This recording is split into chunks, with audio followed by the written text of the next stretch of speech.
સંતાનહંતારો યત્પાદાંબુજરેણ શ્યામાં સાન્નિધાચાર્યાન પ્રણમામિ મુહુર્મુહુર્ યદનુગ્રહતો દંતુ સર્વદુઃખાતિગો ભવેत् તમં સર્વદા વંદે શ્રીમદ્વલ્લભનંદનम् અજ્ઞાનાતિમિરાન્ધસ્ય જ્ઞાનાંજનશલાકયા ચક્ષુરુન્મીલિतं येन તસ્मै શ્રીગુરવે નમઃ નમામિ હૃદયે શેષે લીલાક્ષીરાબ્ધિશાયનम् લક્ષ્મીસહસ્રલીલાભિ સેવ્યમાनं કલાનિધિम् ચતુર્ભિશ્ય ત્રિભિस्तथा ષડ્ભિર્વિરાજતે યોऽસૌ પંચદારદये મમ. ધન્યવાદ. પ્રણામ છે. દામોદરદાસ સંભલવારાજીનો ચોથો પ્રસંગ. એકવાર શ્રી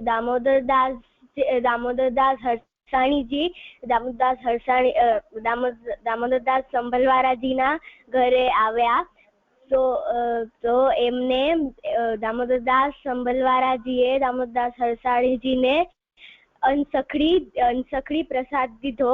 તો પછી દામોદરદાસ હરસાણીજી શ્રી આચાર્યજી આગળ આવ્યા. આચાર્યજી એમને પૂછ્યું કે તમે ક્યાં પ્રસાદ લીધો, તમે ક્યાં ગયા હતા, એવા બધા પ્રશ્ન પૂછ્યા. તો દામોદરદાસ હરસાણીજીએ એમ કીધું કે હું દામોદરદાસ સંભલવારાજીના ઘરે ગયો તો એમને મને અનસખડી ભોગ ધરાવ્યા. પછી આચાર્યજી બહુ ગુસ્સે થઈ ગયા દામોદરદાસ સંભલવારાજી ઉપર કે મારા આટલા પ્રિય ભક્તને ખાલી અનસખડી ભોગ કેમ ધરાવી શકે. તો પછી દામોદરદાસ સંભલવારાજીને એ મહેસૂસ થઈ ગયું. તો પછી એમની સ્ત્રીને એ કહે કે તું ઠાકોરજીને ભોગ ધરાવ, હું હમણાં આવ્યો. તો પછી શ્રી આચાર્યજી આગળ ગયા અને કીધું કે મારાથી કાંઈ ભૂલ થઈ ગઈ છે, અગર હું જાણી લઈશ તો બહુ સારું થશે. તો પછી આચાર્યજીએ બતાવ્યું કે તું મારા આટલા પ્રિય ભક્તને ખાલી અનસખડી ભોગ કેમ ધરાવી શક. તો પછી અનસખડી ભોગ કેમ ધરાવી શક. તો એમને કીધું કે તમે દામોદરદાસ હરસાણીજીને જ પૂછી લ્યો. તો દામોદરદાસ હરસાણીજીને બોલાવ્યું ગયું અને એમને કીધું કે આમના દામોદરદાસ સંભલવારાજીના અનસખડી ભોગ જ એટલા સારા હોય છે. તો મેં એમને એમ કીધું કે મને અનસખડી ભોગ જ ધરાવો. પછી આચાર્યજીએ કીધું કે મને તો લાગ્યું તું કે દામોદરદાસ સંભલવારાજી તને અનસખડી ભોગ ધરાવે છે, તને જ અનસખડી ભોગ ધરાવે છે, પ્રસાદ લેવડાવે છે. આમાંથી આપણે પછી આચાર્યજીએ કીધું કે આ બધું શ્રી ઠાકોરજીએ જ કર્યું હશે,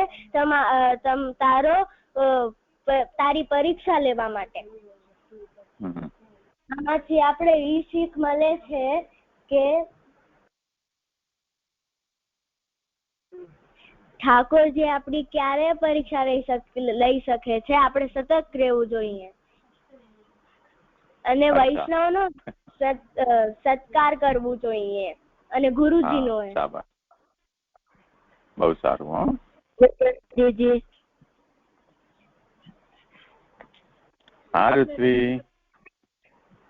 દામોદરદાસ સંભલવારાજીનો પાંચમો પ્રસંગ. એક વૈષ્ણવ બધા મહાપ્રભુજીના દંડવત કરવા જતા. તો વચ્ચે દામોદરદાસજીનો ઘર આવતો. હા, તો બધા વૈષ્ણવ દામોદરદાસજીના ઘર કને ઉભતા અને દામોદરદાસજી તેમને પ્રસાદ પર દેતા. ત્યારે એ લોકો જાતા ત્યારે દામોદરદાસજી તે લોકોને ભેટ આપે અને કહે અને મહાપ્રભુજીના આપજો. હા, તો આમાંથી શીખ મળે છે કે આપણા ઘરે કોઈ વૈષ્ણવ આવે તો આપણે તેમને પ્રસાદ દેવો જોઈએ ને સન્માન કરવો જોઈએ. અચ્છા, બહુ સારું. આમાંથી શબ્દ છે ભેટ. ભેટ એટલે દાન. આપણે આપણા કોઈ વસ્તુ ઉપરથી હક હટાવીને આપણે બીજાને દઈએ એને ભેટ કહેવાય. બહુ સારું. જીરી થઈ ગયું. થઈ ગયું. ચાલ સારું, બહુ સારું કર્યું.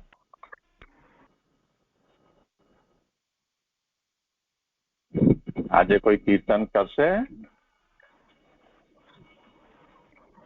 ના જી. ભલે ચાલો તો આપણે કરીએ જલભેદ. જી દંડવત પ્રણામ. જે હું કરું. હા અર્પણ. હા કરો. હો તો છેલ્લાના અધ્યયનમાં મને એવી સમજણ પડી હતી કે ગંધર્વ એટલે જે ગાનારા હોય કે જે સિંગર હોય, અને એ લોકમાં બહુ પ્રસિદ્ધ નથી પણ દેવલોકમાં વધારે પ્રસિદ્ધ છે. તો અને આ નામ પાછળ એક યોની અને લોક પણ છે, એટલે ગંધર્વ લોક કે કંદર્વ યોની. તો જે ગંધર્વ છે એને કુવાની જલ સાથે સરખામણી કરી છે, અને જેટલા પણ ભેદો છે કુવાના જલના, એટલા જ ભેદો ગંધર્વના કે ગાયનારા વક્તાઓ ના છે. હવે જેટલા પણ વક્તાઓ આ ગ્રંથમાં સમજાવ્યા છે મહાપ્રભુજીએ, એને 4 કેટેગરીમાં કેટેગરાઇઝ કર્યા છે. એક તો નિંદિત, બીજું અનિંદિત, ત્રીજું નિષેધ અને અનિષેધ. તો જે પણ ભગવાનના નામ ગાય છે કે જે વિષયાસક્ત છે એને અનિંદિત ગણાય છે. તો હવે વિષયાસક્ત એટલે શું? તો વિષય એટલે શબ્દ, સ્પર્શ, રૂપ, રસ અને ગંધ. હવે દરેક વિષયો માટે 5 કર્મેન્દ્રિયો હોય છે, એટલે આમની ઇન્દ્રિયો વિષયને ગ્રહણ કરે છે. તો જો વિષય ના હોય તો આમનું જીવન શક્ય નથી કે વ્યવહાર કરવા માટે આમની વિષયો હોવી જોઈએ. પણ વિષયોને ગ્રહણ કરવામાં નીતિ નિયમો હોય છે, એટલે આપણે લિમિટેશન કે બાઉન્ડ્રીઝ હોય છે. તો એનાથી આપણે બહાર ના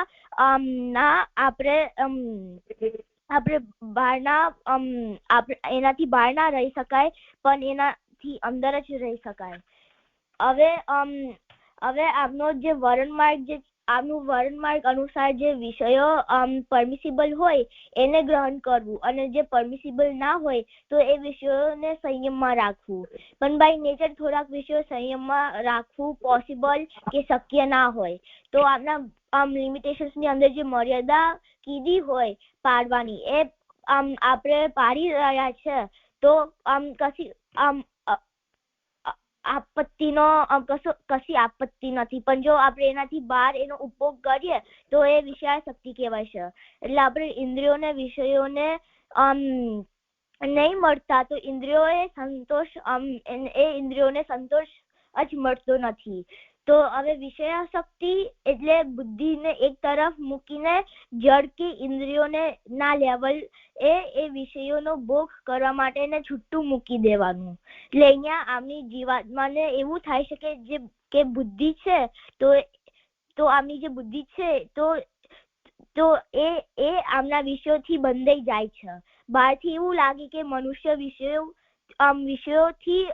વિષયોને ભોગવે છે, પણ અંદરથી એ વિષયોનું બંધન છે એના પર. એટલે બહારથી ખબર ના પડે કે કોણ ભોગતા છે ને કોણ ભોગ્ય છે. તો આ એક પ્રકારનું વ્યસન છે.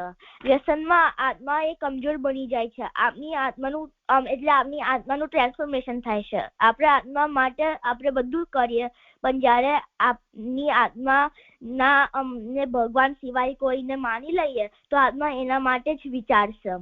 તો જે વિષયોમાં આસક્ત છે એમના અંદર આત્મા હોવાની ભાવના નહીં રાખતો, અને એ વસ્તુની અંદર આત્મા હોય એવું માને છે. એટલે વિષયો એ આત્માને બાંધી દેશે.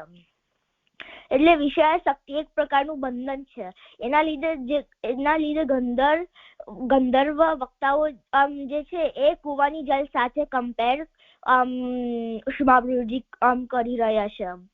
અહીંયા જેટલા પણ ગુણ દોષો વક્તાની અંદર છે એટલા જ ગુણ દોષો જલની અંદર પણ છે. હવે શાસ્ત્રમાં કુવાનું જલ બહુ શ્રેષ્ઠ નહીં ગણાતું, કારણ કે એ બંધિયાર જલ છે. પણ જે ઉત્તમ જલ છે એ પ્રવાહી વહેતું જલ છે, કારણ કે બંધાયેલું નથી. એટલે કૂવાનું જલ પ્રવાહી જલ જેટલું શ્રેષ્ઠ નથી. એવી જ રીતે જે વક્તાઓ ના ભાવો બંધાયેલા છે કે જે લિમિટમાં છે એ પણ બહુ ઉત્તમ કક્ષાના નથી. એટલે આના લીધે સમાભૃજી કીધું છે કે જેટલા પણ પ્રકારો કૂવાની જલના અંદર છે એટલા જ પ્રકારો વક્તાના ભાવોની અંદર છે. હવે કૂવાનું જલ પણ ગ્રાહ્ય અને ત્યાજ્ય હોઈ શકે છે. જે કૂવાનું જલ ઓફનલી યુઝ થતું હોય કે જે એના લીધે એનું ફિલ્ટરેશન થતું હોય તો એ સારું જલ કહેવાય છે. પણ જે કૂવાનું જલ ઓછું વપરાતું હોય તો એની ગુણવત્તા ઓછી થતી જાય છે.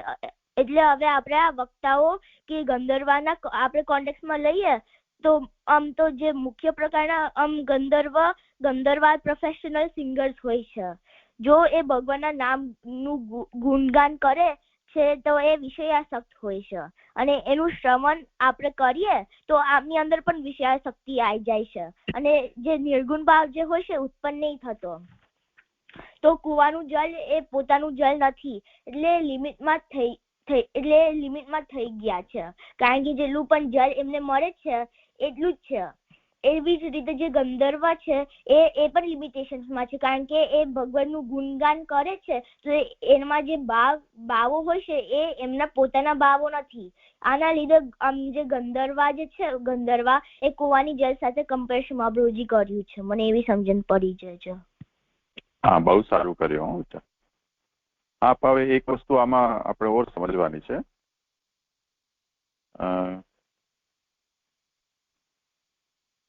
અહીંયા વિષયાસક્ત જે કયા છે એમાં આપણે જોયું કે વિષયો 5 છે: શબ્દ, સ્પર્શ, રૂપ, રસ અને ગંધ. એ શબ્દ છે એ આપણી જે કર્ણેન્દ્રિય છે, ઇયર્સ, કાન, એનો વિષય છે. એટલે કાનને સાઉન્ડ, શબ્દનો મતલબ સાઉન્ડ અત્યારે અહીંયા સમજવાનો છે. તો સાઉન્ડ્સની વેરાયટી તો ઘણી બધી હોય છે. જેમ હું બોલી રહ્યો છું અત્યારે, તમે સાંભળી રહ્યા છો, એ પણ સાઉન્ડ છે.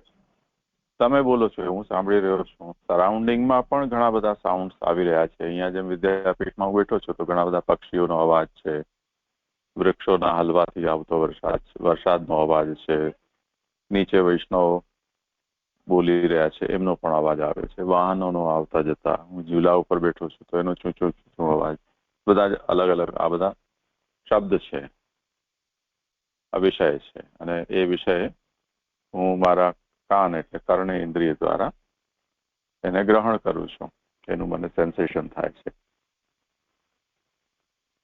હવે એમાં જેમ આપણે બધાનો અનુભવ એવો છે કે નોર્મલી આપણે બધા લોકો એકબીજાની સાથે જે કમ્યુનિકેટ કરીએ છીએ એ સર્ટન પેટર્નની એક સેન્ટેન્સ ફોર્મેશન હોય છે, એનાથી આપણે કમ્યુનિકેટ કરતા હોઈએ છીએ, એટલે શબ્દ અને વાક્યથી. અને એને આપણે જે રીતે લખીએ, વાંચીએ, બોલીએ, સમજીએ છીએ એનું ગ્રામર છે, આપણે એની પોતાની વોકેબ્યુલરી છે, તો એનાથી આપણે કમ્યુનિકેટ કરીએ છીએ. એમાં કોઈક શબ્દ આપણને સારું લાગે, કોઈક શબ્દ ન લાગે. એ સારા ન ખરાબ લાગવાનું કારણ છે એ શબ્દ પાછળ રહેલો અર્થ. તો જે શબ્દ જેમ હું તમને એ રીતે સંબોધિત કરું કે જેમ અત્યારે આ ઋત્વિએ વાર્તાજી સંભળાવ્યા એમાં વૈષ્ણવને ભોગ લેવડાવ્યો, ભોગ ધરાવ્યો, આવું એને શબ્દનો પ્રયોગ કર્યો. તો આ જે શબ્દ છે એ અનયુઝ્યુઅલ છે. ઠાકોરજીના માટે આપણે આ શબ્દનો પ્રયોગ કરીએ છીએ કે ઠાકોરજીને આપણે ભોગ સમર્પિત કરીએ, પરંતુ આપણે કે વૈષ્ણવોને અરસપરસ આપણે જો કંઈ પણ ખવડાવવું હોય તો આપણે એમને મહાપ્રસાદ એમને લેવડાવ્યો, આ શબ્દનો પ્રયોગ કરીએ છીએ. તો આપણે એને કરેક્ટ કરવું પડે છે, અથવા તો એ શબ્દનો અર્થ આપણે આ રીતે સમજીએ છીએ. તો જે કોઈક શબ્દ આપણને ગમે છે કે નથી ગમતો એ એના અર્થના વિચારથી શબ્દ શું આપણને કન્વે કરે છે મીનિંગ. બીજી વસ્તુ તો જે એપ્રોપ્રિએટ મીનિંગ માટે જે એપ્રોપ્રિએટ વર્ડ છે એ જો તમે સેન્ટેન્સમાં વાપરી રહ્યા છો તો એના અંદર રહેલો જે ભાવ છે, કેમ કે અર્થમાં કોઈ ભાવના છુપાયેલી છે, એ ભાવ તમને કન્વે થશે સ્મૂથલી. અને તમે એને તમારા કાનને જરા પણ એવું નહીં લાગે કે મેં કંઈ એવું ન ગમે એવું કંઈક સાંભળ્યું. તો સીધી સરળ વાત તમને એ શબ્દથી સમજમાં આવી ગઈ, એટલે એનો અર્થ પણ તમને સમજાઈ ગયો. તો શબ્દ છે એ એક મીડિયમ છે, માધ્યમ છે, અને અર્થને કન્વે કરવા માટેનું. તો જેને આપણે ડિનોટેશન કહીએ, કોનોટેશન અને ડિનોટેશન, એમ તમે લોકો અંગ્રેજી ભણતા હશો તો આ વાત તમે સમજી શકશો. તો એ શું ડિનોટ કરે છે? તો આપણે જ્યારે શબ્દો જે છે એના યુસેજ અલગ અલગ સમુદાયની અંદર અલગ અલગ પ્રકારના હોઈ શકે, એ પર્સનલાઇઝ પણ હોઈ શકે. પણ નોર્મલી આપણે જે સમાજમાં છીએ એમાં જે શબ્દથી જે ભાવ કે અર્થ વ્યક્ત થાય એ એનો રૂઢ અર્થ કહેવાય છે, એટલે એ ફિક્સ થયેલો છે. તો એ કારણે આપણે એ શબ્દને જો પ્રોપરલી યુઝ કરી રહ્યા છીએ તો એનાથી એ જ અર્થ નીકળશે જે તમે કહેવા માંગો છો અને જે સામેવાળો એને સમજે છે. નહીં તો કંઈ મિસકમ્યુનિકેશન થવાની સંભાવના રહે. તો જ્યારે પણ એવું મિસકમ્યુનિકેશન થાય છે તો એમાં એક કારણ શબ્દનો છે, એટલે એના અર્થનો. તમે રોંગ વર્ડ યુઝ કર્યો એને કારણે તમને એનાથી કંઈક જુદો અર્થ સમજાયો. તો હવે આ જે વાત છે એનો સંબંધ કાન સાથે ઓછો છે, કેમ કે અર્થ જે છે એને તો આપણી બુદ્ધિ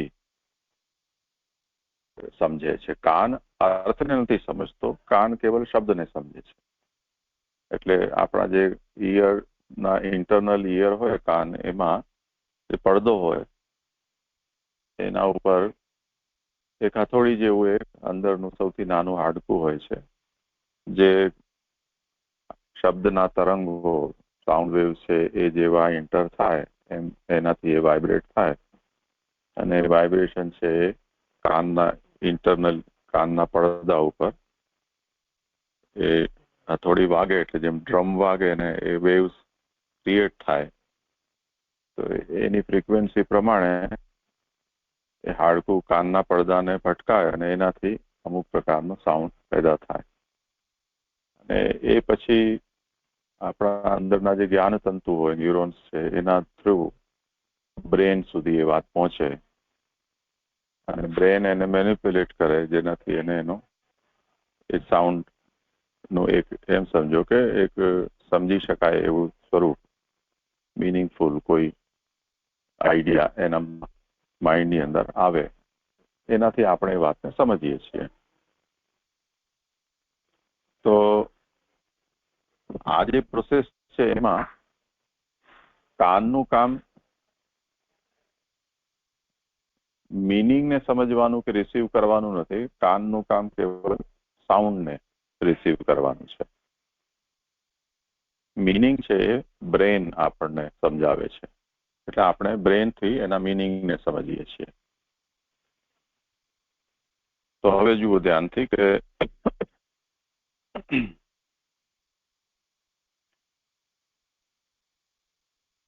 આપણે શાના માટે વિચાર કરી રહ્યા છીએ? વિષયાસક્તના માટે. જે વિષય જે છે, ગંધર્વને અહીંયા વિષયાસક્ત કહી રહ્યા છે, ગાયકોને. તો ગાયકોનો જે વિષય છે એ સાઉન્ડ છે. મિનિંગ એટલું એમના માટે પ્રોમિનેન્ટ નથી. તો જે શબ્દ આપણે બોલી રહ્યા છીએ એ શબ્દને જો કાનને સારું લાગે, આપણે ત્યાં એના માટે શબ્દ છે કર્ણપ્રિય. તો કર્ણપ્રિય ધ્વનિથી જ્યારે આપણે કોઈ શબ્દને સાંભળીશું તો આપણા કાનને સારું લાગશે. હવે કાનને સારું લાગે છે એ અલ્ટિમેટલી તો આપણા મન સુધી પહોંચે છે, કેમ કે કાનને સુધી જે પહોંચ્યું છે એ આપણા મન બુદ્ધિ સુધી તો જવાનું જ જવાનું. તો ઇન્દ્રિયો સુધી જે પહોંચે, જેમાં આપણે બહુ જ જોરથી કોઈ વાસણ, મોટું વાસણ ઉપરથી પડ્યું સ્ટીલનું, અને એકદમ કર્કશ અવાજ થાય એનો, આપણે ત્યાં એને કહેવાય છે કર્ણકટુ, એટલે કાનને કડવું લાગે એવું. તો આપણે એકદમ ચમકી જઈએ અને આપણે એકદમ કાનના ઉપર હાથ મૂકી દઈએ.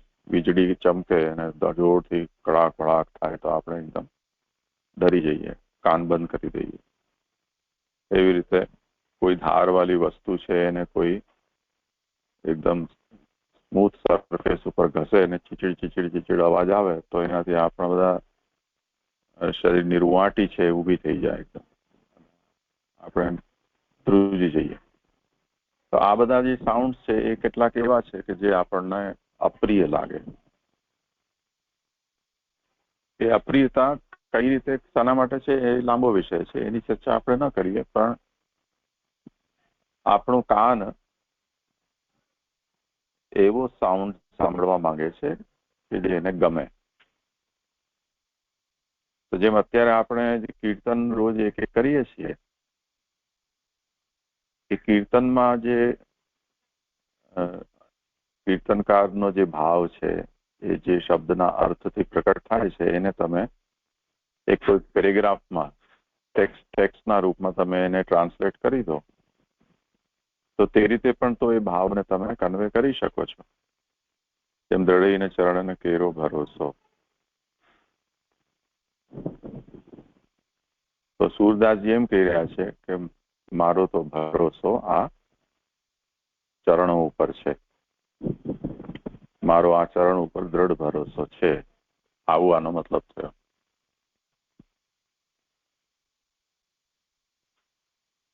સાધન ઓર નહીં યા કલી મેં જાસો હોય નિવેરો. આ કલી કાલમાં હવે બીજું કોઈ સાધન બચ્યું નથી કે જેનાથી મારું કલ્યાણ થાય. તેથી મારું તો આ ચરણમાં જ મારો દ્રઢ ભરોસો છે. હવે આ જ વાતને કીર્તનમાં કહેલી છે એને તમે જો આ રીતે કહો, પોએટિક વેમાં ન કહીને અને સિમ્પલ ટેક્સ્ટના ફોર્મમાં જો તમે કહેશો તો જે લોકોએ આ કીર્તન સાંભળેલું છે એમને આ કાનમાં બહુ વિચિત્ર લાગશે કે આ શું બોલી રહ્યા છે.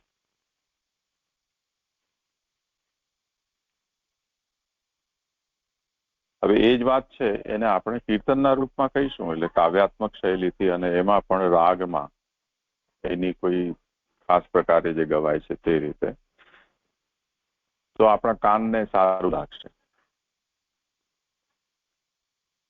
તો હવે કાનને જે સારું લાગ્યું છે એ કાનનો વિષય સાઉન્ડ છે. તો ઘણા લોકો, જે લોકોને સંગીત પ્રિય છે, એટલે રાગ, સ્વર, તાન, આ બધા જે સંગીતના પેરાફર્નેલિયા છે, એ સંગીત જેને પ્રિય છે એ લોકો ભગવદ ગુણ ગાતા હોય છે. પણ સૂક્ષ્મતાથી સમજવાની વસ્તુ એ છે કે ભગવદ ગુણના નિરૂપણ કરનારા જે શબ્દો છે એને સંગીતમાં ગાવું છે કે ભગવદ ગુણને ગાવા માટે સંગીતનો ઉપયોગ કરવો છે. બસ આટલો ફરક છે એમાં. તો જે લોકો સંગીતના શોખીન છે એ લોકોનું પર્પઝ ગાવું છે કે બજાવવું છે કે ઝૂમવું છે તાલમાં, કે કોઈક લયની અંદર એમને વહી જવું છે. એના મીડિયમના તરીકે જે કોઈ પણ વસ્તુ સ્યુટેબલ હોય તો એનો યુઝ કરી શકે છે. તો જેને સંગીતની ભાષામાં આપણે કહીએ તો રાગ, સ્વર, તાન. રાગના માટે આપણી ભારતીય જે ગાયન શૈલી છે એમાં રાગ માટે જે આરોહ અને અવરોહના સ્વર હોય, સારેગમ પધની સા, એના જે પ્રકાર ભેદ હોય છે, કોઈ તીવ્ર હોય, કોઈ કોમલ હોય સ્વર, તો એના સંયોજનથી એક રાગ બને છે. રાગને ગાવા માટે કંઈ જરૂરી નથી કે તમને બીજા કોઈ શબ્દ જરૂરી હોય. તમે ખાલી આ એ રીતે પણ કરી શકો. જેમ આપણે દ્રઢીની ચરણ કેરો ભરોસો વિહાગ રાગ છે, તો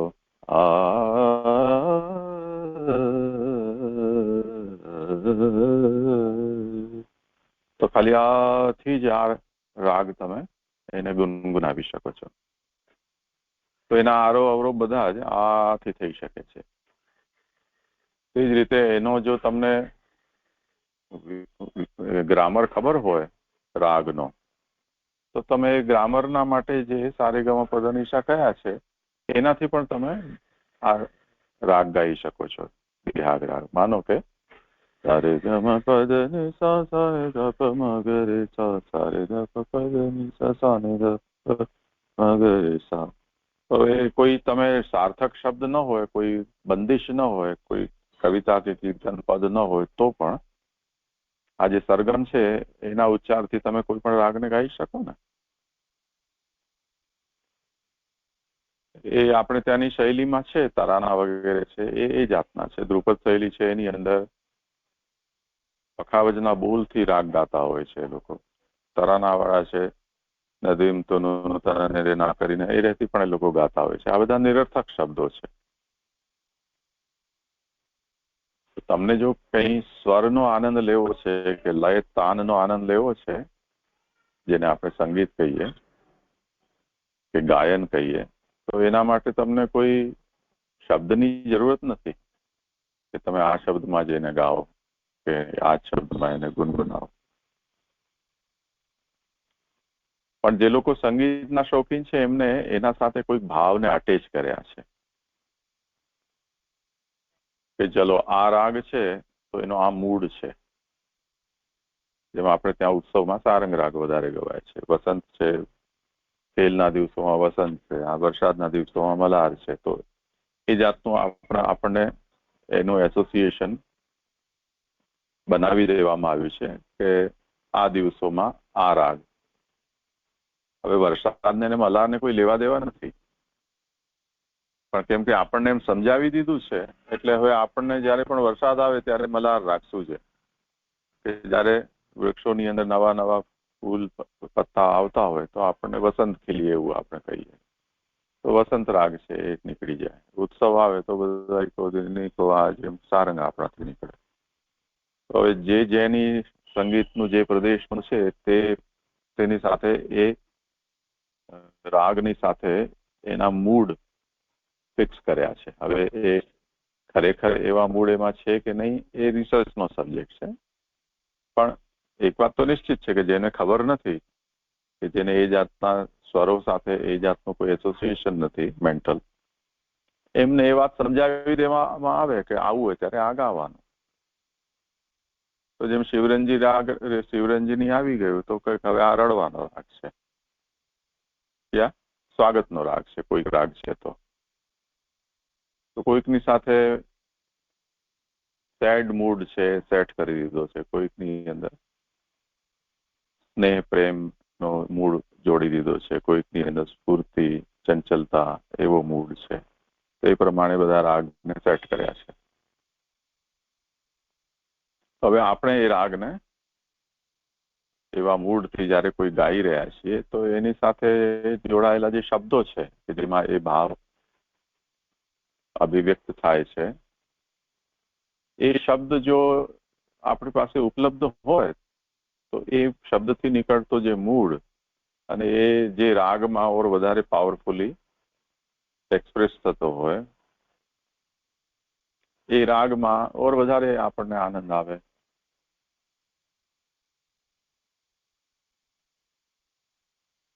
તો હવે જુઓ કે આ સ્થિતિ થઈ આમાં કંઈક અર્થ પણ છે અને કંઈક સાઉન્ડ ક્વોલિટી પણ છે અથવા ક્વોલિટેટિવ સાઉન્ડ છે. તો જ્યારે તમે અમુક રાગમાં તમારો મૂળ બની રહ્યો છે, એના માટે તમે કોઈ શબ્દને શોધતા હો અને એ શબ્દ તમને કોઈ ઠાકોરજીની લીલા કે મહાત્મ્યના નિરૂપણ કરનારું જો તમને ઉપલબ્ધ થઈ જાય અને તમે જે પણ એની લય અને તાલમાં એક રાગને સેટ કર્યો છે એમાં એ શબ્દો બરોબર બેસી જઈ રહ્યા છે, તો તમે એને પણ ગાશો. પર્પઝ તમારું ગાવું છે. ભગવાનના ગુણગાન કરવું એ તમારું પર્પઝ નથી, કેમ કે તમે ગંધર્વ છો, ગાયક છો, પ્રોફેશનલી હો ચાહે ન હો, પણ ગાવું એ તમારો શોખ છે, યા તમને સાંભળવું એ તમારો શોખ છે. તો એ શોખના ભાગ રૂપે તમે કીર્તનનો પણ ઉપયોગ કરી શકો છો. તો ગાવા માટે કીર્તનનો ઉપયોગ કરવો આ એક એપ્રોચ છે, અને કીર્તન કરવા છે એટલા માટે કોઈ રાગ તાલનો ઉપયોગ કરવો એ બીજો એપ્રોચ છે.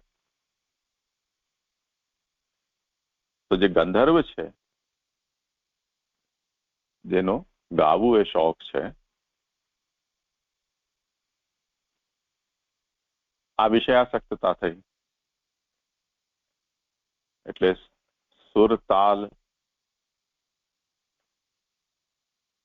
એ તમારી ઇન્દ્રિયને સુખ પહોંચાડે છે, તો આ વિષયો થયા અને વિષયમાં આસક્તિ છે, એ કારણે તમે એ સ્વર તાલનો આનંદ લેવા માંગો છો. એના માટે તમે કીર્તનનો ઉપયોગ કરી રહ્યા છો, કોઈ પદનો, કોઈ ભક્તોની રચના છે એનો. જેમ આપણે ત્યાં બહુ પ્રસિદ્ધ પ્રસંગ છે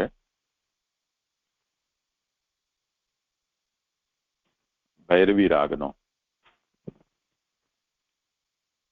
તો બાદશાહે એવું સાંભળ્યું કે આ બહુ જ ઉત્તમ ગાયક છે, પરંતુ એમને જો તમે દરબારમાં બોલાવશો તો એ આવશે નહીં, કેમ કે એમને કોઈ પ્રસિદ્ધિ કે સંપત્તિ સાથે કોઈ લેવા દેવા નથી. તો તમે જો એમનું ગાયન સાંભળવું હોય તો તમારે એમની પાસે જવું પડશે. એ તો ભગવાનને પ્રસન્ન કરવા માટે ને પોતાના ભગવાન તેનો જે પ્રેમ છે એના આવેશથી એ ગાય છે. તો તમે ત્યાં જશો તો જ સાંભળવા મળશે. તો જ્યારે ભક્ત ગાઈ રહ્યા હતા ત્યારે સંતાઈને રાજા ત્યાં મુસલમાન પહોંચ્યો, અને હવે આ લોકો જે મહેફિલો જમાવટ કરતા હોય પોતપોતાના દરબારમાં, તો એ લોકોની એક એવી તહેજીબ બની જાય કે કંઈ પણ એવું અને તો વાહ વાહ વાહ વાહ વાહ વાહ એવું કંઈક પણ એનો ઉત્સાહ વધારવા માટે કહેવું, અથવા આપોઆપ એ સ્વયં સ્ફૂર્ત પણ એમના મોઢાથી એવા શબ્દ નીકળી જાય. તો જ્યારે એ ભૈરવી રાગમાં કોઈ કીર્તન ગાઈ રહ્યા હતા, આ સંતાઈને સાંભળી રહ્યો હતો, તો એમના મોઢાથી આવું વાહ વાહ એવું નીકળી ગયું, અને જે ભક્ત હતા એમને ખબર પડી કે આ તો કોઈ સાંભળી રહ્યું છે સંતાઈને. તો એમણે જોયું તો મુસલમાન હતો એ લેખ છે અકબર. તો એમને એટલી ગ્લાની થઈ એની કે હું તો મારા ઠાકોરજીના ને સંભળાવવા માટે હું ગાઈ રહ્યો છું, અને એમાં મુસલમાન સાંભળી ગયો, તો આજ પછી આ રાગ હું ક્યારે પણ ઠાકોરજીને નહીં સંભળાવું, એવું એમણે કહી દીધું. તો જુઓ કે ભક્ત જયારે ગાય છે તો આપણી પાસે જેમ આપણો સમર્પણનો જે સિદ્ધાંત છે એમાં આપણી પાસે જે ઉત્તમ છે એને આપણે સમર્પિત કરીએ. તો વસ્તુ હોય તો વસ્તુ પણ, શબ્દ હોય તો શબ્દ, સ્વર હોય તો સ્વર પણ, નાચતા આવડું હોય તો નૃત્ય પણ, વગાડતા આવતું હોય તો તે પણ. તો સંગીતની કલા આપણી પાસે છે, કુશળતા, તો આપણે એને સંગીતમય શૈલીથી ઠાકોરજીને સમર્પિત કરીએ. ભૂલ તો આપણા મનોભાવ છે પ્રભુને સામે વ્યક્ત કરવા છે, અથવા તો પ્રભુના ગુણગાન કરવા છે, લીલાનું અનુસંધાન કરવું છે. તો હેતુ તો એ છે, પરંતુ આ દુર્ઘટનાને કારણે એમણે કહ્યું કે હવે આજ પછી હું આ રાગ ઠાકોરજીના સન્મુખ નહીં ગાઉં. તો જે એ ગાઈ રહ્યા છે એ સંગીતમાં ગાઈ રહ્યા છે, પરંતુ સંગીતમાં આસક્ત હોવાને કારણે નહીં, પરંતુ ભગવાનમાં આસક્ત હોવાને કારણે એમની પાસે જે ઉપલબ્ધ સંગીતની કુશળતા છે એનો પ્રભુની પ્રસન્નતા માટે વિનિયોગ કરી રહ્યા છે. આ એક એપ્રોચ થયો. અને જેમ એ જ અકબર એના દરબારમાં તાનસેન પણ હતો એવું કહેવાય છે. તો એ બહુ મોટો સંગીતજ્ઞ ગણાતો એ જમાનામાં.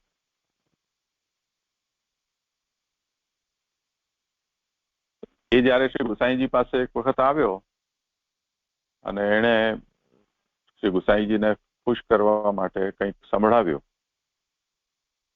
તો શ્રી ગુસાઈજીએ એને રાજાના દરબારનો એ ગવૈયો છે અને કલાકાર છે એ કારણે એનું સન્માન કરવા માટે એને કંઈક પુરસ્કાર આપ્યો અને એના ઉપર એક કોડી મૂકી દીધી. તો એ જોઈને એને બહુ આંચકો લાગ્યો કે આ શું, આ મારું સન્માન છે કે અપમાન છે. એણે કારણ પૂછ્યું.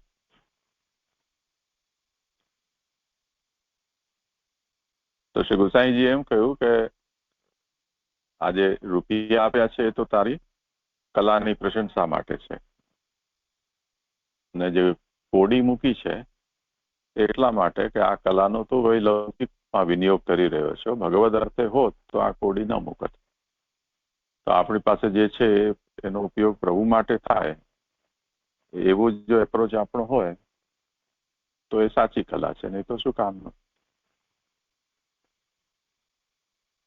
તો શ્રી ગુસાઈજી શું જણાવવા માંગે છે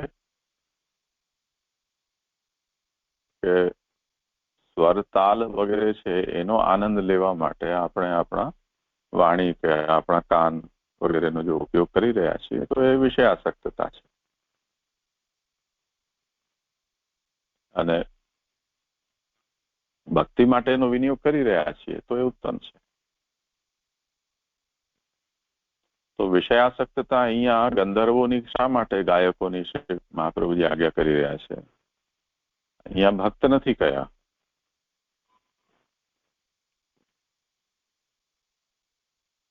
ઉપભેદાસ્તુ યાવંતો તાવંતસ્તેપી સંમતાઃ. હા, તો ગાયકાઃ ગંધર્વાઃ ઇતિ વિશ્રુતાઃ. જે ગાયકો છે અહીંયા ભક્ત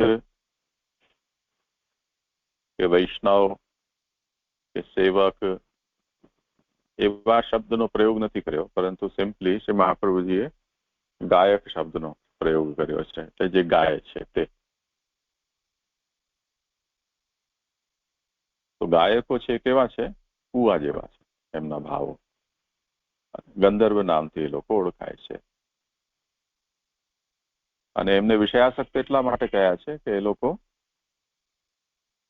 સ્વરતાન વગેરે જે સંગીત છે એના રસિક છે.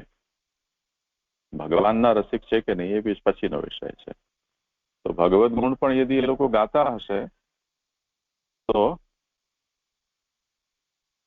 એટલા માટે કે એ શબ્દોમાં એ રાગ અને એ તાલમાં એ શબ્દો સારી રીતે બેસી જાય છે અને એનાથી એ કર્ણપ્રિય બને છે.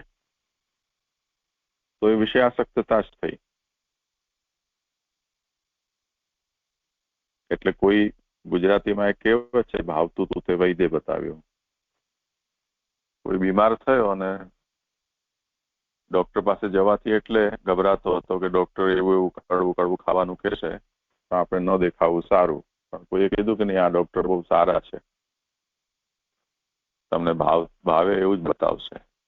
અને ગયો અને એને કહ્યું કે હા, તમને જે ખાવું હોય તો બધી છૂટ છે, કોઈ પ્રતિબંધ નથી. તો ભાવતું તો તે વૈદ્ય બતાવ્યું એવું થયું. તો દવા એવી થઈ કે જે ભાવતી થઈ ગઈ. નોર્મલી દવાઓ ભાવતી ન હોય તેવી હોય છે. તો વિષયાસક્તતામાં એવું થઈ ગયું અહીંયા કે સંગીતનો રસ લેવો છે, પરંતુ એમાં ભગવાનના શબ્દો, લીલા, કીર્તન, ગુણગાન છે એ જો એમાં ફિટ થઈ જતા હોય તો એ પણ ચાલશે. એ ન થતા હોય તો કોઈ બીજા લૌકિક શબ્દો પણ ચાલી શકે. તો તમે કોઈ વખતે જે લોકો સંગીત શીખવતા હોય એમને તમે અથવા શીખતા હોય એમના તમે પૂછો કે તમે કયો રાગ શીખ્યો, તો એ રાગમાં તમે કઈ બંદિશ આવી. એટલે બંદિશનો મતલબ જે શબ્દમાં જે રાગ એમને શીખવવામાં આવે છે તે. એ કોઈ પણ પોએટ્રી હોય કે લિરિક હોય કે કીર્તન પદ હોય, તો એની અંદર એ લોકો જે સ્કૂલના હોય એટલે ઘરાના હોય તે પ્રમાણે એ લોકોની એ બંદિશ બધી ફિક્સ હોય છે. અમુક બહુ કોમન હોય છે બધા, કે બિલાવલ રાગ તો ફિક્સ એની આ જ બંદિશ હોય. તમે ઉત્તર ભારતના કોઈ પણ સંગીત ક્લાસમાં જાઓ તો તમને એ જ શીખવવા મળશે. યમન રાગ છે તો એની આ જ ફિક્સ બંદિશ છે. તો હવે ધ્યાનથી એ સમજો કે સંગીતનો આનંદ લેવા માટે પદ કીર્તનનો ઉપયોગ કરવો એ ભક્તિ નથી, એ વિષયાસક્તતા જ છે.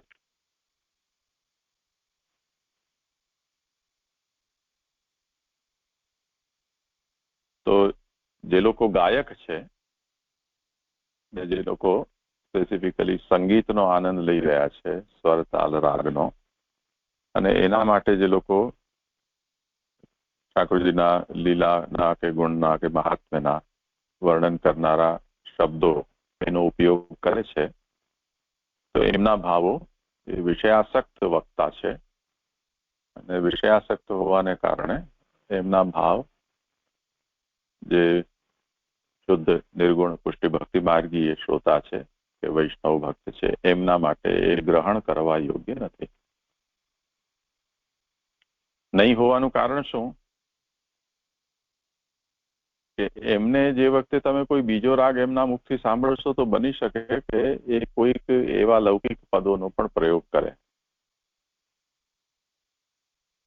જે સંસારાસક્ત મનુષ્ય, જેમ કે ફિલ્મી ગાયનો છે, એની અંદર પણ આપણને એ રાગમાં બેઝડ આપણને શબ્દો સાંભળવા મળી શકે.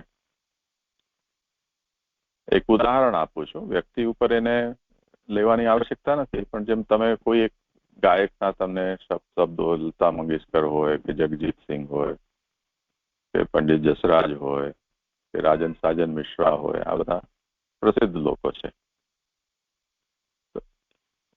એ લોકો સારું ગાતા હતા કે ગાય છે, પણ સારું ગાય છે, એમનો અવાજ કંઠ મધુર છે, પ્રસિદ્ધ પણ છે. એમના દ્વારા ગવાયેલા આપણને કૃષ્ણ ભક્તિના પણ, એટલે મીરાના કે આપણે ત્યાંના સુરદાસજી વગેરેના પદ પણ આપણને એમના મોઢે ગવાયેલા સાંભળવા મળી શકે. જેમ જગજીતસિંહે દ્રઢીન ચરણન પણ ગાયો છે, એમ જસરાજજી છે એમણે આપણા ત્યાંના ઘણા બધા કીર્તનો ગાયા છે. તો કોઈના મનમાં એમ થાય કે ઓહો કેટલા પરમ વૈષ્ણવ છે, ભક્ત છે, તો ચલો આપણે એમને સાંભળીએ. ત્યાં સાંભળવા જાઓ ને ત્યાં કોઈક ફરમાઈશ એવી કરે એમને કે તમે અમને આ રાગ આ બંદિશમાં સંભળાવો, તો મેરો અલ્લાહ મહેરબાન એવી બંદિશ વાળું પણ એ ગાઈ દેશે. એ જ રીતે મોહમ્મદ શાહ રંગીલે, એમના ઘણી બધી બંદિશો છે, તો મોહમ્મદ શાહ રંગીલેના પદે પણ બોલી દેશે. અને દુર્ગા રાગની અંદર માતા કાલિકા એ પણ બોલી દેશે. તો આપણે તો આપણા કાન છે બંધ થઈ જાય કે આ શું થયું, આપણે તો આમ સમજતા હતા. તો ગાયકો જે છે એ લોકો સ્વરતાલનો આનંદ લેવા માટે ગાઈ રહ્યા છે અને એમાં ઉપયોગ ભગવાનના લીલાના પદોનો કરતા હોય છે. તો એ વિષયાસક્ત છે. તો એવા વિષયાસક્ત જે પ્રવક્તાઓ છે એમના ભાવ કુવા સમાન છે, અને એમાં પણ ભલે એ અનિંદિત છે, પરંતુ વિષયાસક્ત હોવાને કારણે એમના ભાવો પુષ્ટિ ભક્તના માટે ગ્રહણ કરવા યોગ્ય નથી, એટલે એમનો સંગ નહીં કરવો એવું ફાઇનલી શ્રી મહાપ્રભુજીનો અહીંયા ઓપિનિયન થાય છે. તો આ થોડી વાત આજે ગંભીર થઈ ગઈ એવું લાગે છે. તમને ખબર નથી કેટલું સમજ્યા હશો, પણ કાલે તો પછી રવિવાર આવી જશે ને, તમે તો કોઈ હશો નહીં. તો જો હશો તો કરીશું, ઠીક છે ને? તો આજે અહીંયા આપણે વિરામ રાખીએ.